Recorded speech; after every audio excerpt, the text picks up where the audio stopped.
is important.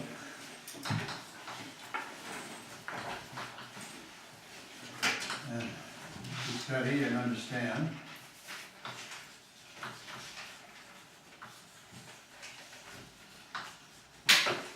And the vector bundles on it. When I say vector, it's a smooth manifold, so I mean the smooth vector bundles, of course.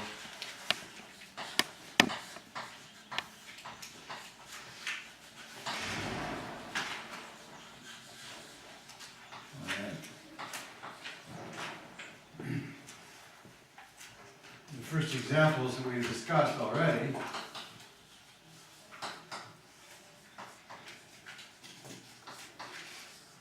of course, are the tangent bundle and the associated cotangent bundle,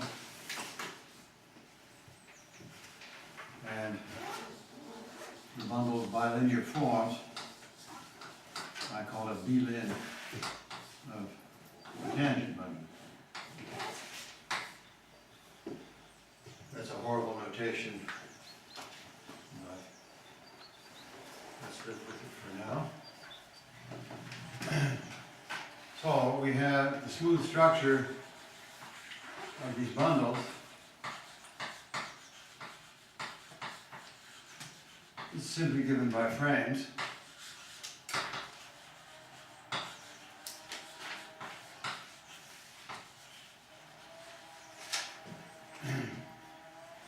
For example, if you have the tangent bundle,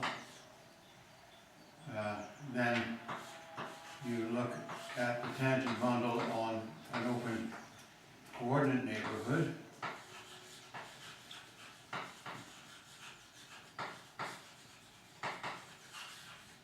So we have an open coordinate neighborhood, and we have the tangent bundle there, and we have the frame there. We have a frame which quite often I call E. So the frame is called E. Maybe in text, maybe make it a little bit fat. E1 through En. What that means is that EI maps U into the tangent space, is really a section over U. So it's a moving tangent vector, a section, all I equals 1 to all I. And in fact here, in this case, we write EI is just the partial derivative operator dxi, which is a derivation on smooth functions. And this is denoted by delta I.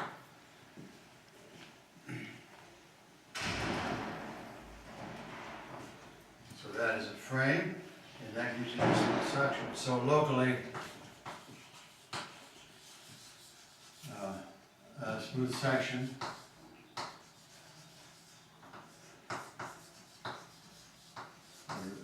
is given by S equals SI EI. So this maps U into the tangent. In general, the space of global sections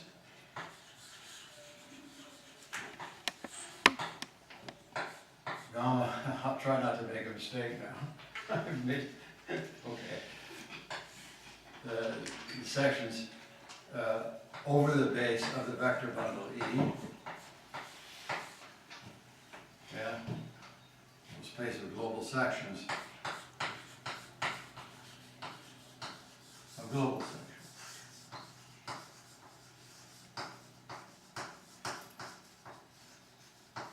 And we know that, for example, for the tangent bundle, we know what that's called.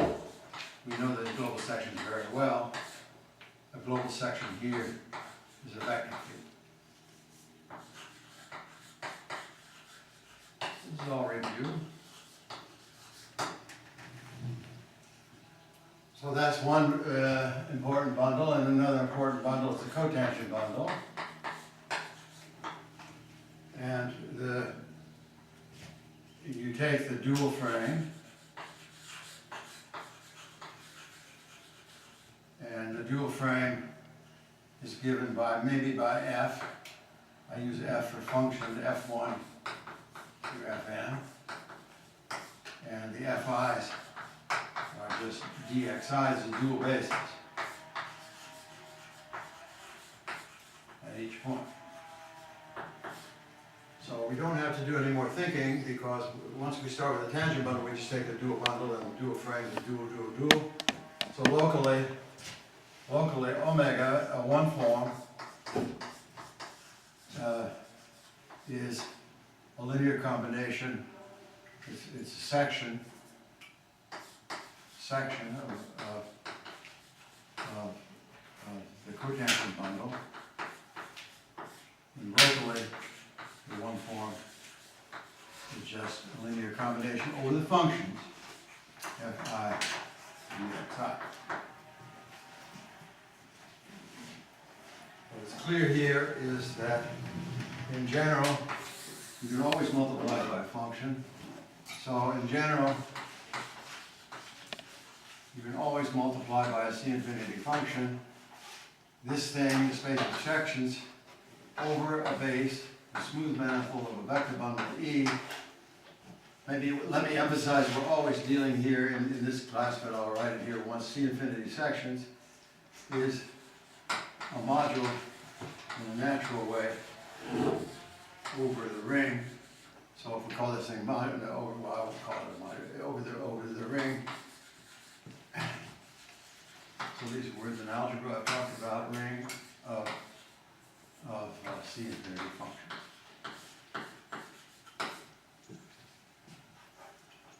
So in general, recall, if you have a ring and a module, you have this multiplication math that makes sense. It's just like a vector space, except the coefficients are now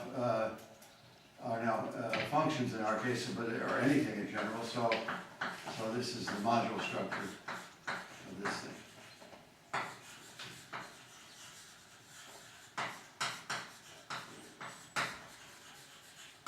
Okay. And it's completely clear. If you have, for example, a vector field,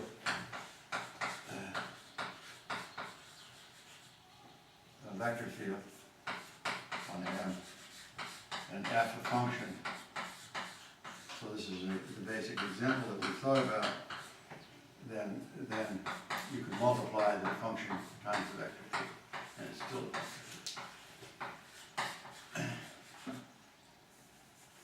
field. So that's the setup that we have in manifolds. The vector fields in one form. And thinking about geometry a little bit, we go to bilinear forms.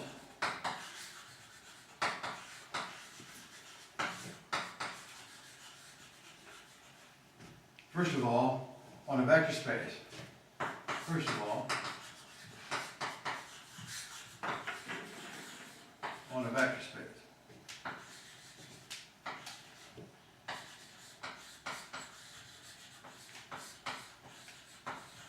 then I will recall each bundle of vectors. So what is a bilinear form on a vector space? It's a mapping which is linear. So over the real numbers, everything is here over the real numbers. So this is linear in both arguments.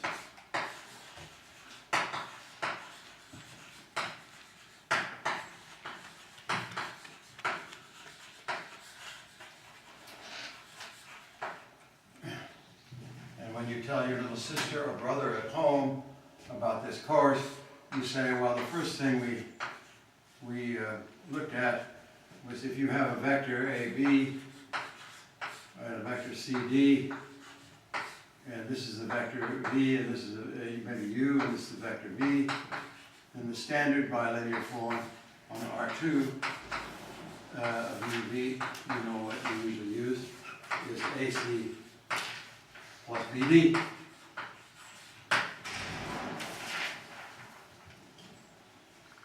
But you cannot assume this in physics or mathematics because you do not have a canonical linear diagonalization of your form, and the eigenvalue is always playing a role, so you just want to deal with abstract bilinear forms. So a basis, so if I say let B of V, well, let's call it bilinear of V, to be the bilinear forms on V.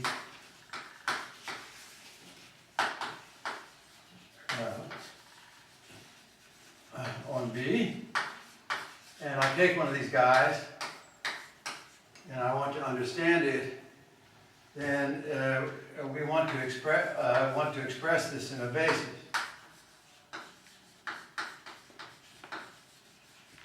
B in a basis, and of course later in a frame.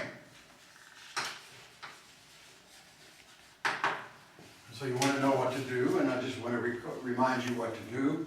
If you have a basis E, now basis, this is a basis, but it's not moving, so it's just a basis of V. Then there's some basic bilinear forms that you know about. So basic bilinear forms coming from the basis, basic forms that even my grandson would think about at age 5, are the forms Vij associated with this thing, which we call EI tensor EJ, Fi tensor Fj, where F1 through Fn is the dual basis.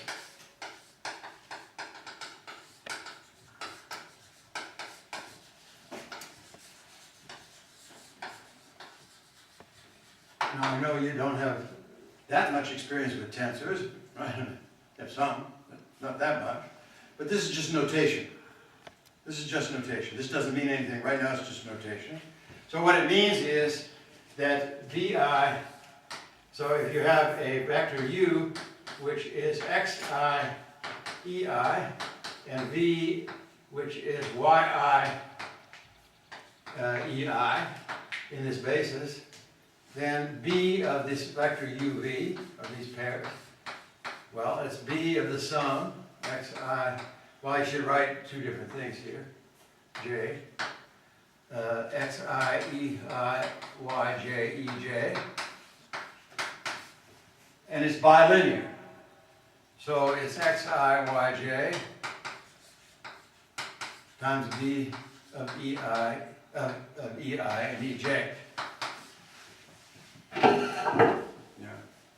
And this form, Bi, Fi, so, and this is, okay, and B of, okay, fine, period. Period. And I call this, say, Bi, well, I'll just leave it at that. And so, we define Fi tensor Fj and Ef of Ei, Ej to be 1.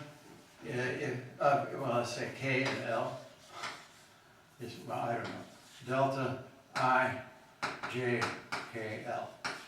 You have to get used to this terrible physics thing. You guys in physics make me crazy, right?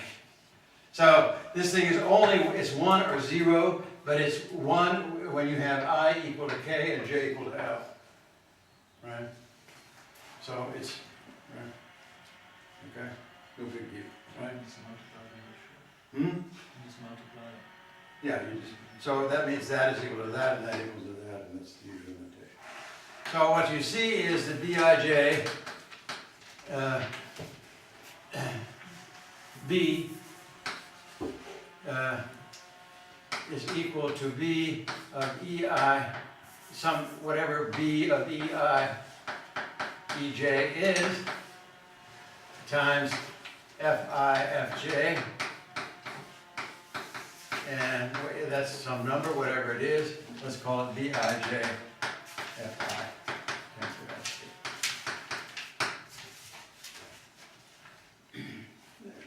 It doesn't make any difference. These are the basic things. It says then that Fi Fj is the basis. Fi tensor Fj is the basis for the bilinear form.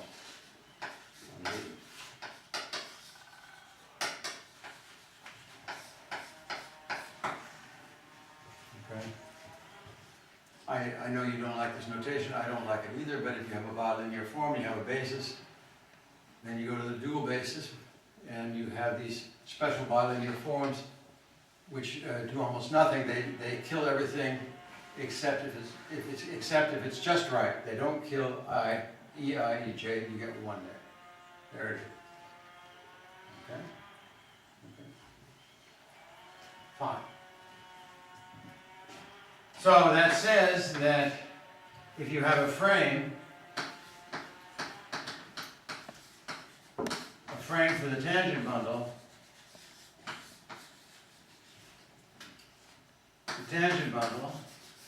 and then you go to the dual frame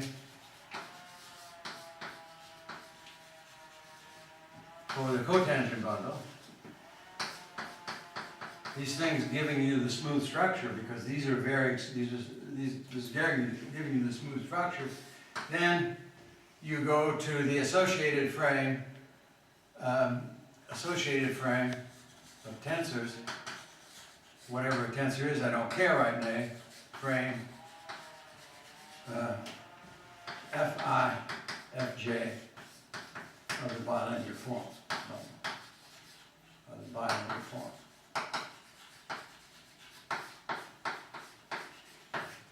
And if you have any vector bundle in a frame, and any dual bundle, for the dual bundle, you have the associated frame for the associated bilinear form. This is complete general, right? Okay. Now, this word, I didn't learn much Latin in high school, but I learned that word because I grew up in a capitalistic country named United States, and you learn in the United States, caveat emptor. So caveat, emptor means buyer, to buy something. You speak Latin? You can speak Latin to me if you like. Caveat emptor means you look out, the buyer beware. That's what you say in English, buyer beware. This means if I want to sell you something, I can cheat you, it's your problem. Then you have to watch out. That's the big capitalistic thing, which I don't like, of course. Okay, so caveat here. What is a caveat? I can't even remember what the caveat is. What do I want to say? I get upset with capitalism, and I can't even think what I wanted to say about caveat. What was I talking about here? I'll think of it in a minute. Oh yeah, caveat. Not every bilinear form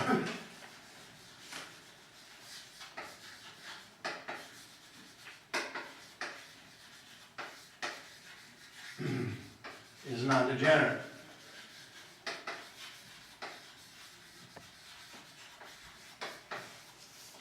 Yeah. So a signature of a bilinear form is invariant here. So the space of bilinear forms decomposes based on signature.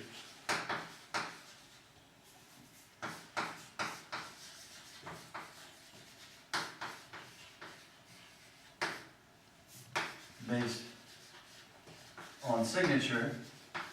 I know there are some fancy ways to write signature, but I always write the non-fancy way. P, Q, R. That means this maximal positive space is p-dimensional, the maximal negative space is q-dimensional, and the degeneracy is r-dimensional. Okay? I like to do that, just write it all out. Why not? You can write index and all of these things here, but I just write all the positive here. Be careful. Be careful. The maximal positive space is not at all unique. There's no such thing as the maximal, I just said it, but there's no such thing as the maximal space, positive space. You move it a little bit and it stays positive. Right? Everything's continuous. And in fact, yeah, so you have a cone where you have these stable things. This number R is of course canonical. This degeneracy, that's a canonical invariant, but the various spaces themselves are not canonical. So, and here, we discuss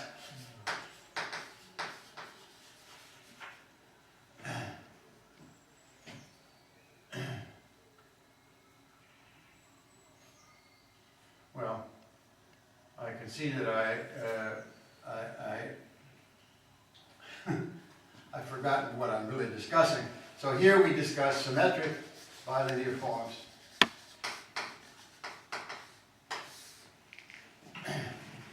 Bilinear forms.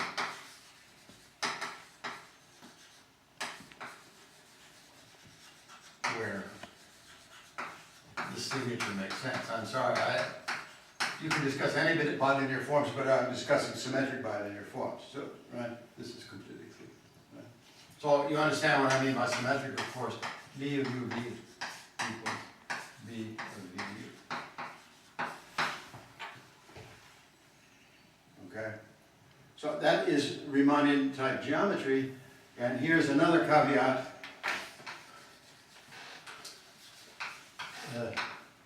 Other types of forms are very important.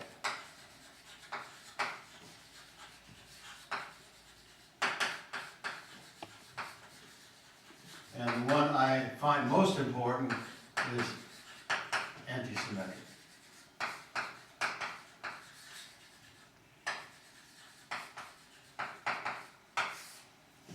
Okay. So in Riemannian geometry, or in the case of pseudo-Riemannian geometry, we are talking about symmetric forms. Symmetric forms. So in the Riemannian case,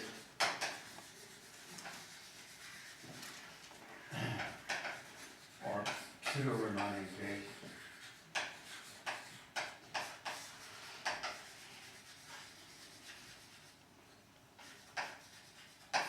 we're talking about symmetric, non-degenerate.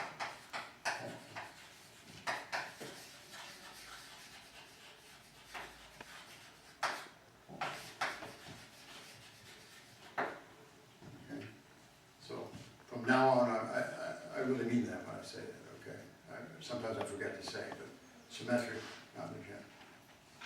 And quite often then I will write the norm of a vector squared with respect to v as b u u. And if the form is positive and definite, this will always be a unit norm in the classical sense, but if it's not positive, this may be negative. And that's okay, it's allowed. Okay? Fine.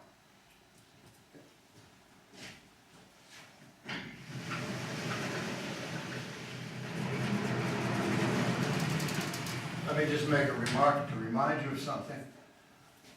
The first easy technique in this subject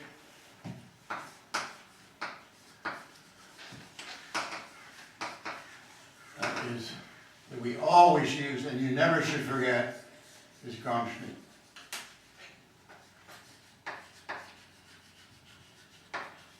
I guess it's Schmidt or Schmidt. Who knows whether Schmidt or Schmidt? DT at the end? DT at the end, so Schmidt. It's pronounced differently in German, you know. One is Schmidt and one is Schmidt. I don't know, do you agree? You don't agree? Okay.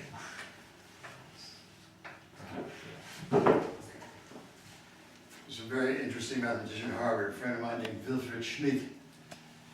He's careful to pronounce it almost like Schmidt. Very precise. So Gram-Schmidt is the funny. If you're dealing with forms, Gram-Schmidt is one of the most important things, right? Just remind you of the fact. You start with a vector, take an orthogonal complement, take a vector there, take an orthogonal complement, and so on, and get orthonormal base.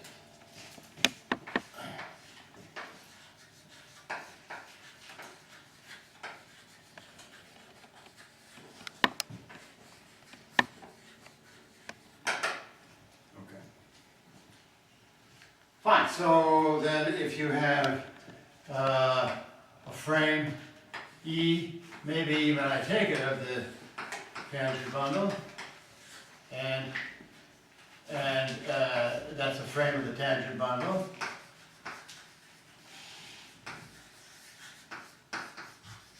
Then we go over to this dual frame.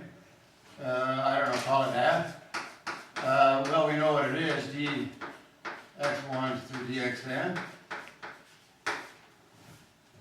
of the cotangent bundle.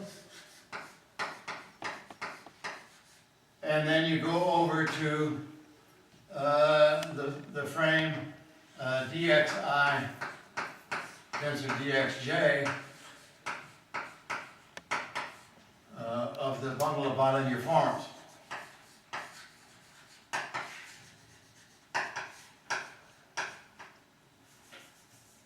On the tangent bundle. So that says you have the smooth structure, so you have the locally a bilinear form, a section of that bundle, of this bilinear bundle,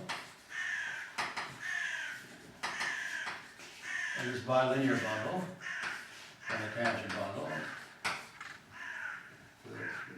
Any vector bundle, but I talk about the tangent bundle, can be written as equals Fij dx tensor j. Yeah? That's what it is. That's any bilinear form. But of course we're dealing with symmetric bilinear forms.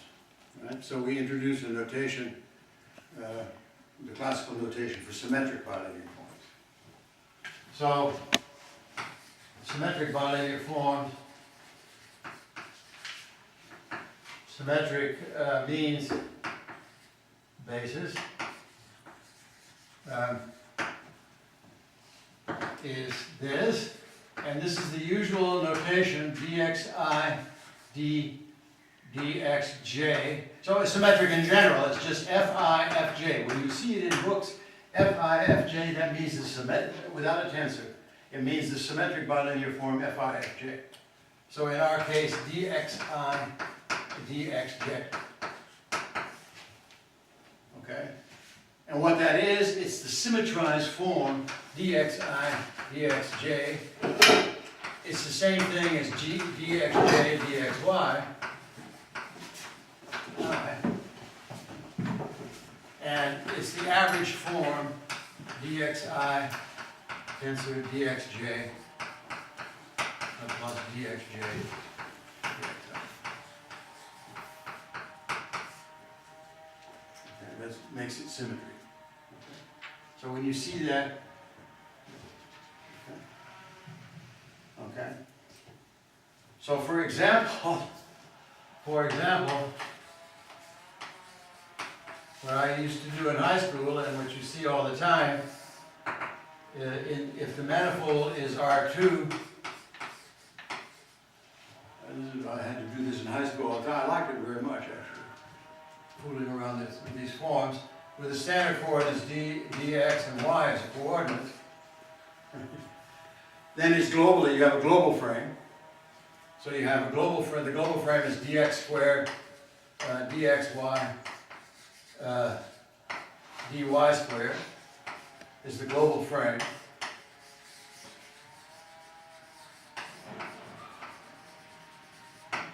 Right?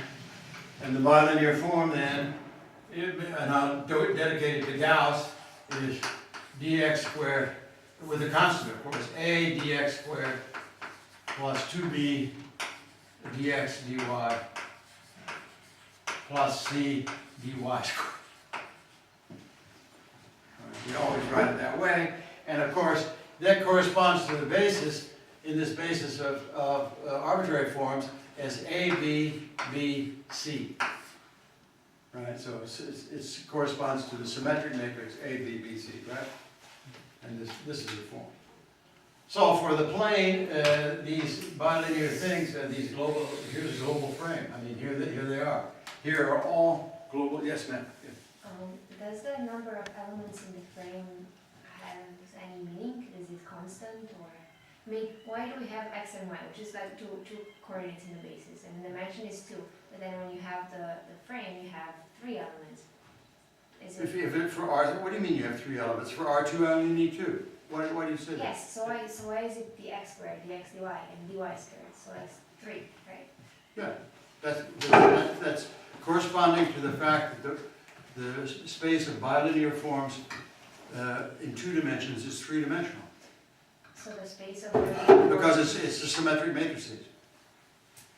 So is there like a formula for the space of, for the dimension of the space of bilinear? Yes, I just told you. It's the dimension of the space of symmetric matrices. Okay? And you know it, so you know what it is. N by n symmetric matrices, you can prescribe the diagonal arbitrarily, and then anything above diagonal arbitrarily, and then everything's determined, right? So let's just dimension over R of the bilinear forms on a vector space, and that will be the fiber of the bilinear bundle. So this bilinear bundle in dimension jumps incredible, but jumps quadratically. So that's what I think that's what you're asking. This thing is right? And n degrees freedom in the diagonal, n minus 1 and just above the diagonal, and so on, right? And that's it. Right. So it's n plus 1 times n over 2. Okay? That was your question, right? Thank you very much. So it's very nice. You start with a vector bundle of rank n, dual bundle rank n, and you jump to a bundle of well, it's a bundle of matrices, if you want to think of it in this case. Okay, any other remarks? That's good. Okay. All right. That's what a symmetric bilinear form looks like. You see people writing this, and you've seen it in calculus probably. Yeah, remember, let me remind you of your calculus course. Calculus. You, for some reason in calculus, probably wrote this.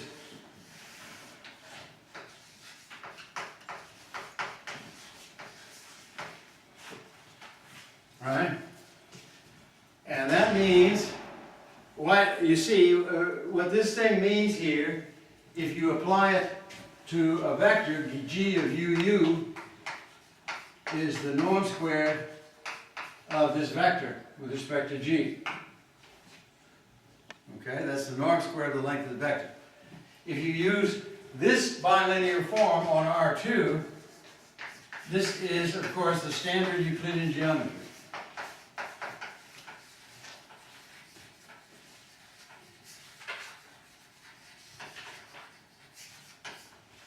I could never understand that when even later, when I was your age. What is ds?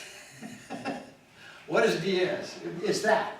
What does it mean? If you want to measure the length of a tangent vector, norm, squared, so if t is, v is, if v, yeah, here we go, here's a curve, here's a tangent vector v, and the length of v squared is g of vv, and in the standard geometry is d x squared plus dy squared of vv of vv, and if v is equal to vx vy as a vector, then the standard, this is just this length of v squared, the length square root now is just the square root of v squared x plus v squared y. Right? You're you don't like this. You're okay on it? Good. Okay. So that's what you did in calculus, right? And anybody, these physics are laughing, these physics people are laughing because they do this all the time.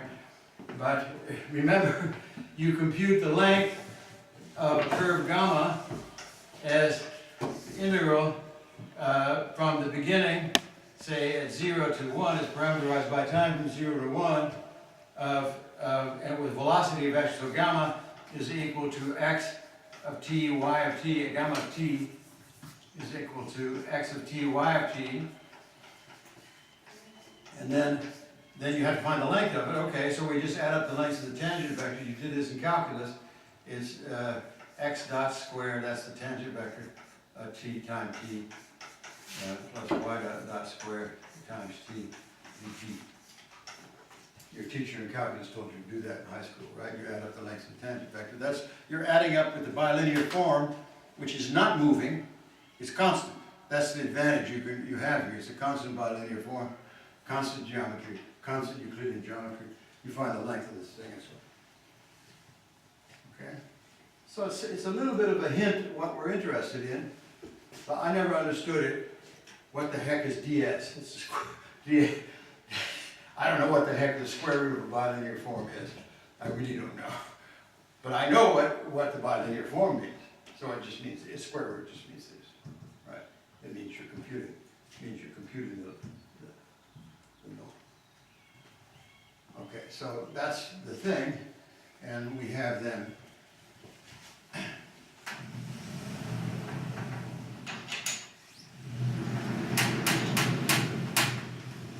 definition of pseudo-Riemannian metric.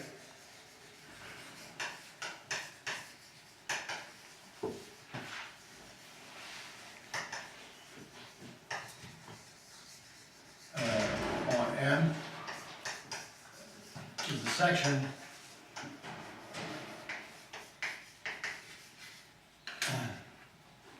B, let's call it G for Gauss, G over the manifold M of the bundle of bilinear forms of the tangent bundle, which is symmetric, is non-degenerate, symmetric, and non-degenerate.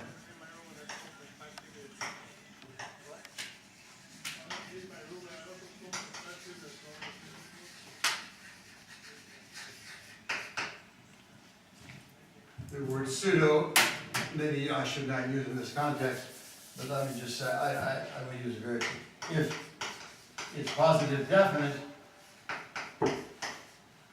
at each act,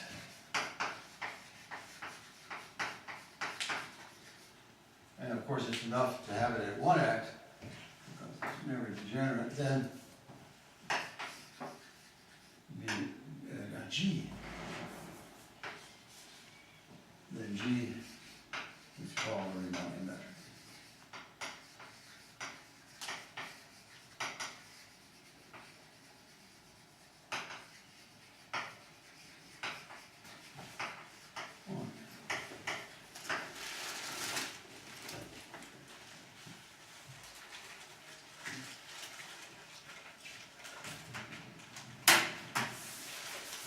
So far we have M. And when we have M, we have sections of vector, we have vector bundles on M.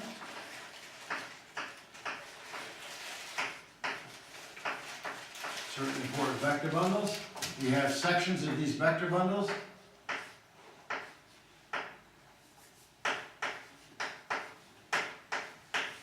We have the associated bilinear form bundles.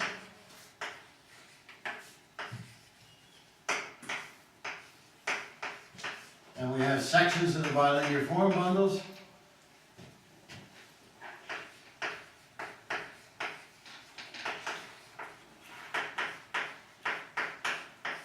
And a guy here is called a bundle metric, a bundle metric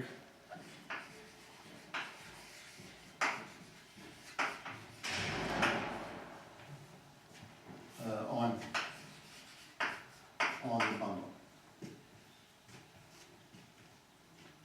All of this is for us nowadays a complete triviality, right? I mean, it's just bilinear forms, make them, it's no problem. I think it was very difficult for Riemann.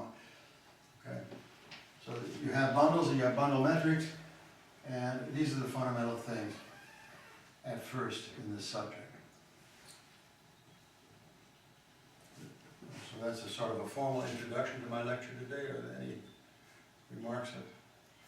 I've made some stupid things here. This is pretty formal, right? It's not very interesting, but we need to get these things, yeah.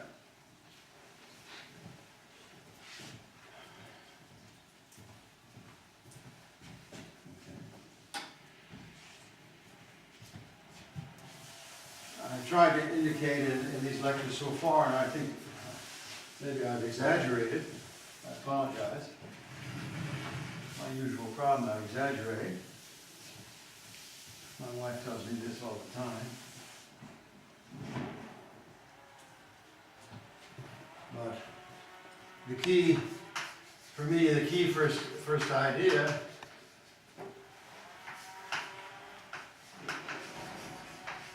after the above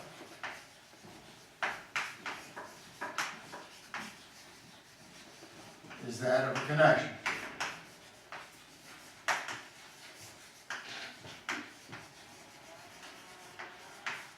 On a vector bundle. And I introduced this to you this morning, and it really probably made you mad because it was too abstract for you, but I think if you keep saying it over and over again, it's not so bad. Right? You have R as a ring, maybe I should write a script, so a commutative ring.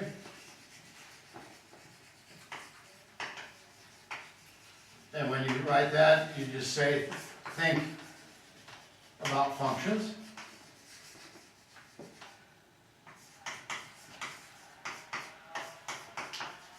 See infinity functions.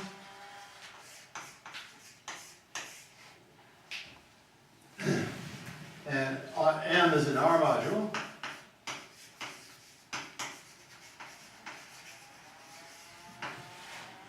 And you should think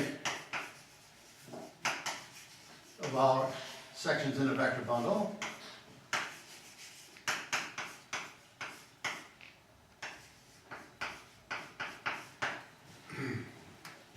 Right? And then you have a mapping, which is the definition of the module structure, maybe is given by Rm, which is multiplied by M. It's the same axioms as vector space, except you're multiplying by things like functions, and it's not scalars. Okay? And when you have any ring, anything, any place where you can multiply, you have any place where you can multiply, you want to know what Leibniz would do. This is 1627 or 30, whatever, Leibniz was a young boy. Leibniz, what are you going to do with that ring? And he says, a derivation d on this ring. D is a derivation on this ring. On this ring means that, and I even write it in my, you see, my good friend Ivan Penkov, if I write F, he never has written F for an element of a ring. All right? I always write it because I want to think of a function. Okay, D, I just say, what would Leibniz say? He would say this. Okay, so that's what a derivation is. And now you want to know what goes on at the level of the module. Okay? So a connection takes derivations on the ring into first order differential operators on the module. Basically, derivations on the module. You know how to take derivatives on the ring. You want to know how to take derivatives on the module. Right? This should be an R linear map. So we call that an R module morphism.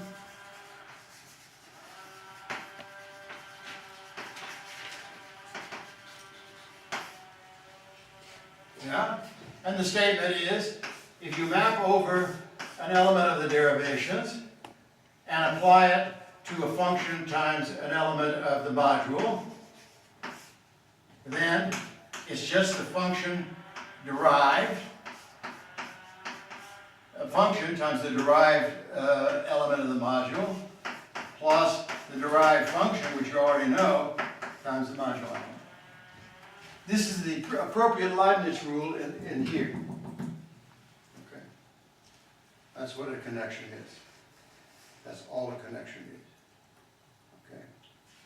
Now I guarantee you, if you walk down the street and meet mathematicians who are supposed to know what a connection is, and you say, what's a connection?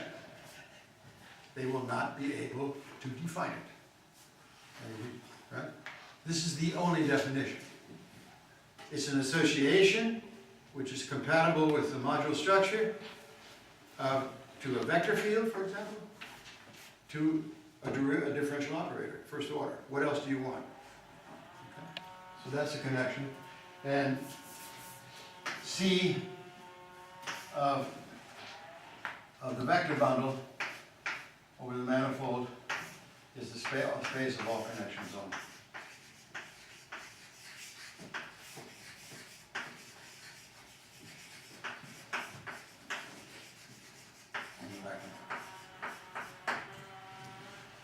And the notation is, of course, I try to use classical notation if possible.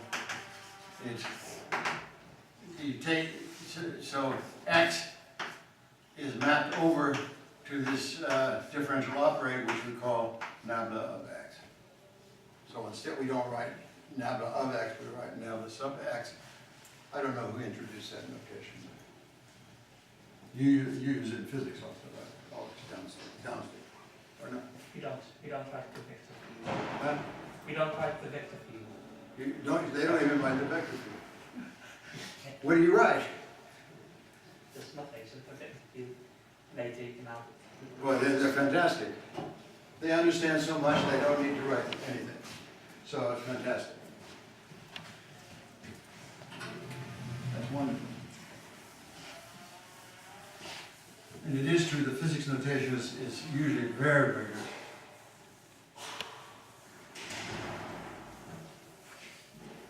Okay, so that is what we're studying. I've really made a huge discussion of this. So if this is a frame, of the tangent bundle,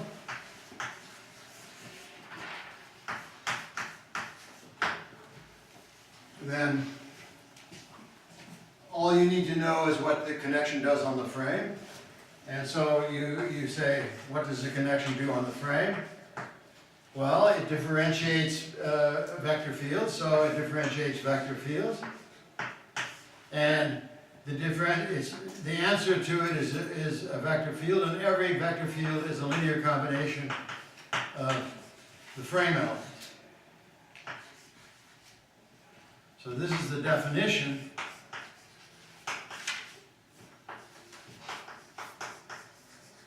of the Christoffel symbol gamma ijk. Okay.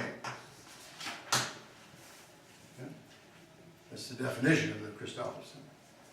I don't particularly like that definition, so I do a little slightly different definition. Something like maybe if X is a vector field,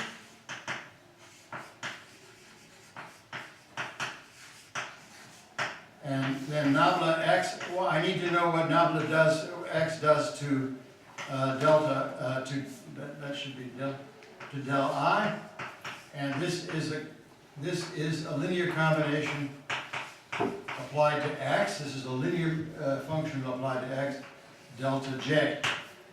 And this is the same thing as here, but I just, where this omega ij now is a matrix. See, this is a matrix operating on these vectors, is a matrix of one forms.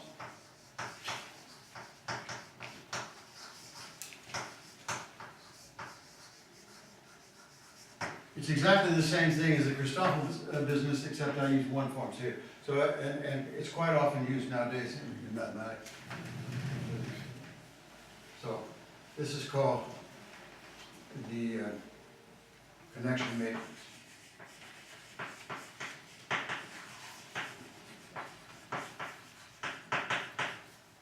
That's an omega.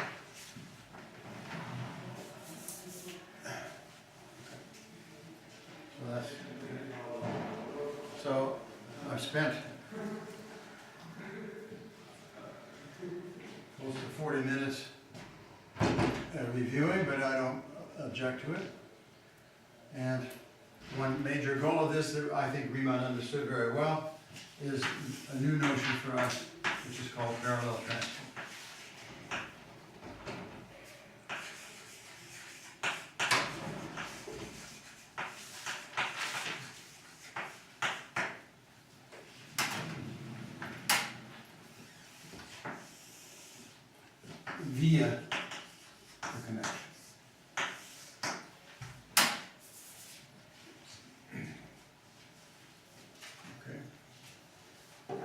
So what is this, what's the picture that you need to know? You have a curve starting at time 0, x0. This is, say, gamma of 0. And you have this curve. And actually it's any curve, but let's just draw it as a simple curve to another point, x1.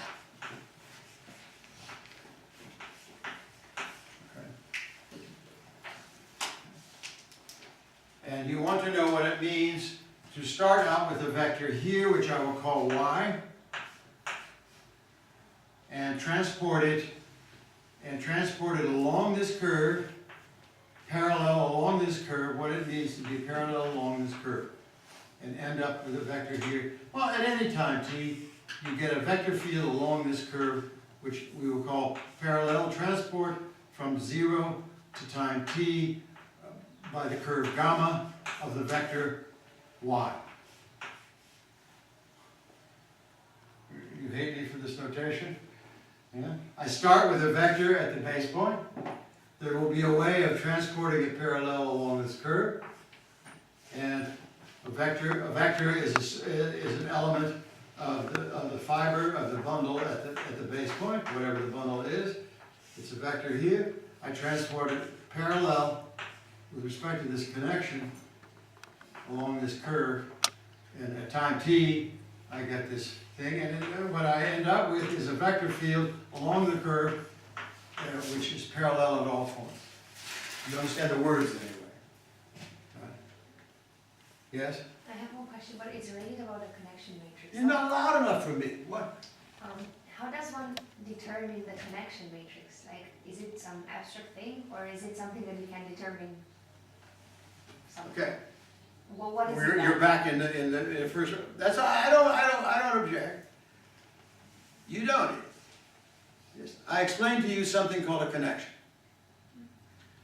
I also explained to you, and I didn't explain it today, but I explained to you the difference between any two connections is really some very simple thing. This derivation thing goes away, right? So it's just some huge space of connection, some huge affine space. Okay, so, and you can make it with partition unity and so on. I explained all of that, right? So it's very easy to make connections. That you can tell you're trying to make a connection with some friend of yours. So just say it's very easy to make a connection. I know this lingo nowadays. I've forgotten what it means. I'm so old. But okay, it's very easy to make a connection because you have this freedom with partition unity and so on, right? So there's some huge space of connections, okay? And I think you didn't formulate your question the way you wanted to. I think what you mean is, what is a good connection? How do I get a connection? Or yeah, that's what you mean. That's a very deep question. The question says, in some, for example, physical situation, what is the right connection? Because as you will see, I hope today, connection is closely related to curvature. It gives you everything you really want to do on this manifold. But it has to be related to the application you have in mind, right? It's not just something.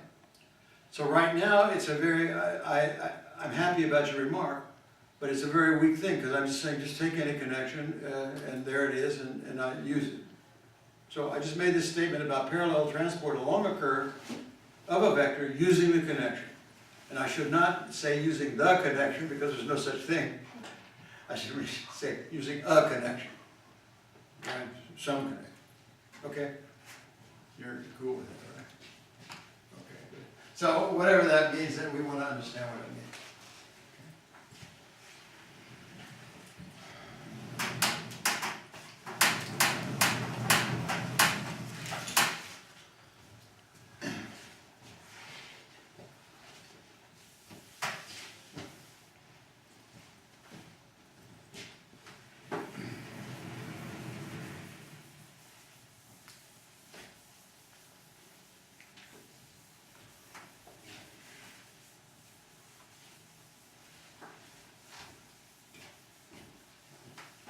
So for this, we need a definition. So let's let S be a section of the vector bundle defined near the curve gamma. So here's the curve gamma. Here it is. Here's a point gamma of t. Here's a tangent vector gamma point of t. This is all in a local coordinate, say. In local coordinates.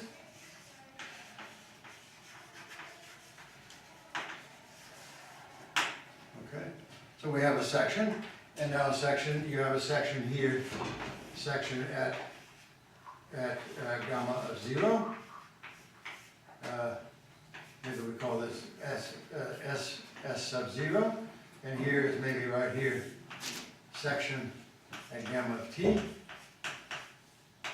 and maybe at the end point, is section of gamma of 1, whatever it is, on this curve. So we have a section along this curve, and we draw it as vectors. Okay, they are vectors. Yeah? It's in a local coordinate system, they're vectors in urban space. We say S is parallel along gamma if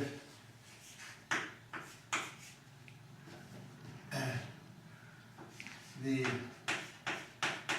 derivative of the section is 0. It doesn't move. It doesn't move with respect to gamma. That's what constant means. Right? That's what it means. Constant, the section is constant along gamma.